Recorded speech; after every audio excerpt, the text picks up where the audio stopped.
तो दोस्तों आज हम लोग देखेंगे रसायन का महत्वपूर्ण क्वेश्चन जो आपके एग्जाम में संभवतः पूछे जा सकते हैं और इनमें से कई क्वेश्चन को पूछे जा चुके हैं। ठीक है, तो चलो स्टार्ट करते हैं। आधुनिक रसायन का जनक किसे कहा जाता है? ये तो सभी को मालूम होगा। एंटोनी लॉयसविर को आधुनिक रसायन का जनक कहा जाता है। ठीक है, न्यूट्रॉन की खोज किसने की थी? जेम्स चैडविक ने की थी न्यूट्रॉन की खोज। बोसॉन नाम का संबंध किस नाम से है? ठीक है, पदार्थ की पांचवी अवस्था है, बताइए। एस एन बोस से संबंध है। ठीक है, इसका आंसर बी हो जाएगा। किसी परमाणु की परमाणुिक संख्या से निम्नलिखित में से किसका पता चलता है? ठीक है, बताइए किसका पता चलता है परमाणुिक संख्या से? प्रोटॉनों की पता चलता है। ठीक है, पांचों क्वेश्चन देखिए। जब किसी तत्व के एक से ज़्यादा द्रव्यमान संख्या हो तो उसे क्या कहते हैं? आंसर हो जाएगा बी, आइसोटोप कहते हैं। ठीक है, बी इसका आंसर हो जाएगा। छठा क्वेश्चन देखिए। रेडियो सक्रियता की परिघटना की खोज किसने की थी? रेडियो सक्रियता की परिघटना की खोज किसने की थी? हेनरी बेकरेल ने की थी। ठीक है, बहुत ज़्यादा इंपॉर्टेंट क्वेश्चन है जो आपके एग्जाम में पूछे जा सकते हैं। ठीक है, अगर प्रयोगशाला परिचारक के नज़रिए से देखें तो ये बहुत ही सटीक बैठता है क्योंकि ये 10th लेवल का एग्ज़ाम है और ज़्यादा हार्ड क्वेश्चन नहीं पूछेंगे। ठीक है, सातों क्वेश्चन देखिए। रेडियोधर्मिकता मापी जाती है, किस में मापी जाती है? गीगर मूलर काउंटर से मापी जाती है। आठवां क्वेश्चन देखिए। रेडियोधर्मी तत्व किसका उत्सर्जन करते हैं? किसका उत्सर्जन करते हैं? देखिए, अल्फा बीटा गामा किरणों का उत्सर्जन करते हैं। इसका आंसर हो जाएगा बी। ठीक है, आगे क्वेश्चन देखते हैं। निम्नलिखित में से किस में ऋण आवेश होते हैं? बताइए, ऋण आवेश किस में होते हैं? अल्फा में होते हैं। और बीटा में कौन सा आवेश होते हैं? बीटा में धन आवेश होते हैं। ठीक है, आगे बढ़ते हैं। रेडियोधर्मी पदार्थ में किस दौरान कोई परिवर्तन नहीं होता? बीटा किरणें उत्सर्जन से, अल्फा किरण उत्सर्जन से, ऑक्सीकरण से, गामा उत्सर्जन से। इसका आंसर हो जाएगा गामा किरणों के उत्सर्जन से रेडियोधर्मी पदार्थ के दौरान कोई परिवर्तन नहीं होता है। ठीक है, 12 क्वेश्चन देखिए। न्यूनतम पारगम्य शक्ति किरण कौन सी है? ठीक है, तो इसमें पूछ रहे हैं कि न्यूनतम पारगम्य शक्ति वाले किरण कौन से हैं, तो बताइए कौन सा है? आंसर हो जाएगा अल्फा किरण। ठीक है, ऐसे में पूछ दिया जाए कि सबसे ज़्यादा पारगम्य वाले किरण कौन सा है तो क्या क्या आएगा आंसर? गामा किरणें, फिर कौन सा? बीटा किरणें, फिर अल्फा किरणें। ठीक है, तो ये हो जाएगा गामा, फिर बीटा, फिर हो जाएगा अल्फा। ठीक है, अल्फा कण में क्या होते हैं बताइए? अल्फा कण में क्या होते हैं? 2 प्रोटॉन और 2 न्यूट्रॉन होते हैं। ठीक है, 14 नंबर का क्वेश्चन देखिए। रक्त कैंसर की रोकथाम में प्रयोग किया जाने वाला रेडियोधर्मी समस्थानिक कौन सा है?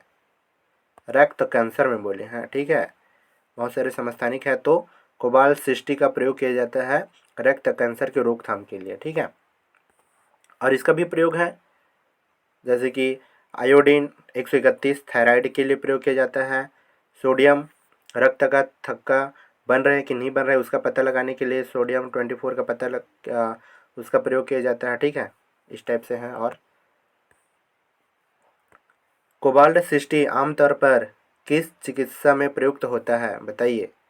कोबाल्ट 60 ये उत्सर्जित करते हैं, अल्फा किरणें उत्सर्जित करते हैं कोबाल्ट 60। ठीक है, इसके बाद देखिए 16 नंबर। किस प्रकार की अभिक्रिया से सबसे अधिक हानिकारक विकिरण पैदा होते हैं? किससे होंगे? विखंडन अभिक्रिया से होंगे। ठीक है, इसका आंसर हो जाएगा 16 का बी। 17 क्वेश्चन देखते हैं। परमाणु बम किस सिद्धांत पर आधारित है? ये बहुत ज़्यादा इंपॉर्टेंट क्वेश्चन है और लोग इसको अधिकतम गलत करके आते हैं। ठीक है, परमाणु बम किस सिद्धांत पर आधारित है? अनियंत्रित नाभिकीय विखंडन। अगर परमाणु बम फूटेगा तो उसको किसी का परवाह नहीं करेगा, डायरेक्ट फूटेगा, है ना। अनियंत्रित रहेगा तभी तो तबाही मचाता है परमाणु बम। ठीक है, तो इसका आंसर हो जाएगा ए अनियंत्रित नाभिकीय विखंडन। ठीक है, आगे देखते हैं। इंपॉर्टेंट क्वेश्चन और आ गया 18 नंबर पर। जापान पर गिराए गए परमाणु बमों के नाम क्या थे? 2 ठो बम गिराए गए थे, तो उसका नाम क्या है? लिटिल बॉय और फैट मैन। ठीक है, इसका 18 का आंसर हो जाएगा ए। उसके बाद देखिए डबल डबल 18 हो गया, सॉरी उसके लिए, है ना, ये 19। तो सीक्वेंस से कोई ध्यान मत देना इसको। ठीक है, गामा किरणें से बनी होती है। गामा किरणें किन से बनी होती है बताइए? गामा किरणें विद्युत चुंबकीय तरंगों से बनी होती है। ठीक है दोस्तों, और अगला क्वेश्चन देखते हैं। निम्नलिखित में से कौन सा एक रेडियो सक्रिय तत्व है बताइए? प्लूटोनियम एक रेडियो सक्रिय तत्व है। ठीक है, 20वां क्वेश्चन, ये भी बहुत ज़्यादा इंपॉर्टेंट क्वेश्चन है। कार्बन डेटिंग निम्न की आयु निर्धारण हेतु प्रयुक्त होती है। किसकी आयु निर्धारण करने के लिए होती है? जीवाश्म की आयु निर्धारण करने के लिए होती है कार्बन डेटिंग। ठीक है, और कार्बन डेटिंग और इम्पोर्टेंट क्वेश्चन और है उसी से संबंधित। कार्बन की तिथि निर्धारण में कार्बन का कौन से समस्थानिक प्रयुक्त होता है बताइए? इसका आंसर है सी। तो ये क्या है? C614 का प्रयोग करते हैं। ठीक है, कार्बन के निर्धारण के लिए। ठीक है, ये है दोस्तों। ठीक है, आगे बढ़ते हैं। द्रव्य की अवस्थाओं की अधिकतम संख्या कितनी होती है बताइए? द्रव्य की अवस्था हम लोग अक्सर पढ़ते हैं तीन तीन हम जानते हैं, लेकिन द्रव्य की अधिकतम संख्या है 5। चौथा कौन सा है? चौथा प्लाज्मा, 5वां बोसान कण। ठीक है, ऐसे याद रखना। सामान्यतः द्रव्य की अवस्था में भौतिक वर्गीकरण में खाली स्थान आवश्यक शामिल नहीं होती है। वर्गीकरण में शामिल नहीं होती है, ये कोलाइड नहीं होती है। ठीक है, बाकी सब चीज़ शामिल होती हैं। आगे देखते हैं। विश्व का प्रत्येक पदार्थ अत्यंत सूक्ष्म कणों से मिलकर बना होता है। यह किसने कहा था सर्वप्रथम? किसने कहा था? इसका जवाब आप लोग कमेंट सेक्शन में देंगे। ठीक है, आगे बढ़ते हैं। निम्नलिखित में से कौन सा एक मिश्रण नहीं है बताइए? कौन सा मिश्रण नहीं है? सिंपल सी बात है, इस्पात मिश्रण है, पीतल मिश्रण है, कांच मिश्रण है, ग्रेफाइट मिश्रण नहीं है। ठीक है, ग्रेफाइट जो है कार्बन का स्वरूप है। ठीक, 26वां क्वेश्चन देखते हैं। निम्नलिखित में से कौन सा पदार्थ एक मिश्रण नहीं है? इसमें भी देखिए जलवायु में मिश्रण होते हैं, समुद्र में मिश्रण होते हैं, मृदा में होते हैं, लेकिन टीन जो है ना शुद्ध अवस्था में पाया जाता है। ठीक है, कैसे? ठीक है, टीन जो है ना कैसेट्राइट से पाया जाता है क्या? ठीक, वही है। उसके बाद देखिए, पदार्थ का परमाणुक सिद्धांत सर्वप्रथम किसने प्रस्तावित किया? पदार्थ का परमाणुक सिद्धांत सर्वप्रथम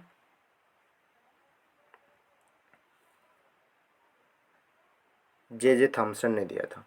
ठीक, सही है? गलत है, जॉन डाल्टन ने दिया था। ठीक, पदार्थ का परमाणुक सिद्धांत सर्वप्रथम जॉन डाल्टन ने दिया था। ओके, उसके बाद देखिए 28वां क्वेश्चन। किसी परमाणु के लिए प्लम पुडिंग मॉडल किसके द्वारा दिया गया था? ये दिया गया था आपका जे थॉमसन के द्वारा दिया गया था। ठीक है, उसके बाद देखिए 29वां क्वेश्चन। एक परमाणु के 3 आधारभूत अवयव कौन कौन से हैं? इलेक्ट्रॉन, प्रोटॉन, न्यूट्रॉन, उपयुक्त सभी। ये क्या है? इसका उपयुक्त सभी है। ठीक है, इलेक्ट्रॉन, प्रोटॉन, न्यूट्रॉन सभी रहते हैं।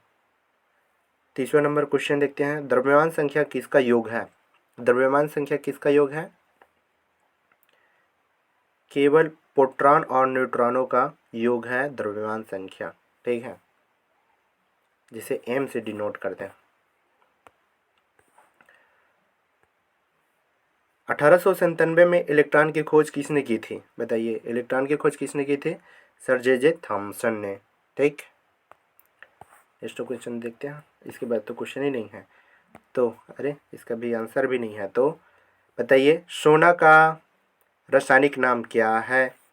ठीक है, इसका मैं दे देता हूँ, AU से दर्शाते हैं, इसको डिनोट करते हैं। और AU का फुल फॉर्म क्या है आप कमेंट सेक्शन में ज़रूर बताइएगा। ठीक है, अगर वीडियो अच्छा लगे हो तो प्लीज़ लाइक एंड सब्सक्राइब ज़रूर करें। मिलते हैं नेक्स्ट वीडियो में, तब तक के लिए धन्यवाद। Good bye.